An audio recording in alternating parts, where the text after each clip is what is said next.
Le cardinal Christian Toumi s'en est donc allé le 3 avril 2021 à l'âge de 91 ans. Né le 15 octobre 1930 à Kumbo, dans le nord-ouest du Cameroun, il est consacré prêtre en 1966 du côté de Buea et créé cardinal en 1988. Successivement évêque de Yagoua, archevêque de Garoua et archevêque de Douala entre 1991 et 2009, Christian Toumi, qui était à ce jour le seul et le premier cardinal camerounais, était une personnalité morale respectée.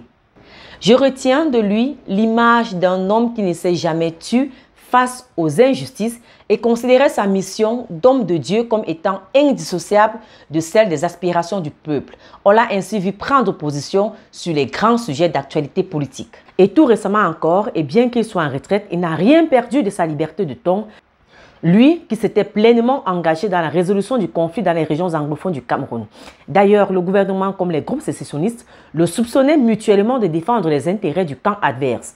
Il mettait toutefois un peu plus de pression du côté du gouvernement. Dans une interview accordée à la chaîne allemande Deutsche Welle l'an dernier, il avait déclaré, je cite, « Il suffirait que Paul Biya le décide pour que la paix revienne dans les régions anglophones. » Christian Toumi était pour l'avènement et le respect du jeu politique au Cameroun, ce qui l'amenait de temps à autre à prendre position. Pour le retour au multipartisme en 1990, contre la révision de la Constitution en 2011. Comment ne pas se souvenir de sa célèbre interview accordée à Jeune Afrique au lendemain de la présidentielle de 2011.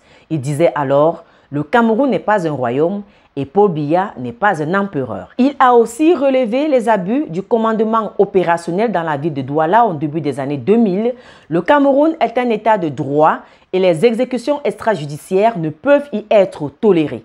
Voilà en gros le contenu de la lettre qu'il enverra au gouverneur de la région du littoral. Ces prises de position combinées ont souvent rendu ces relations difficiles avec le régime de Yaoundé.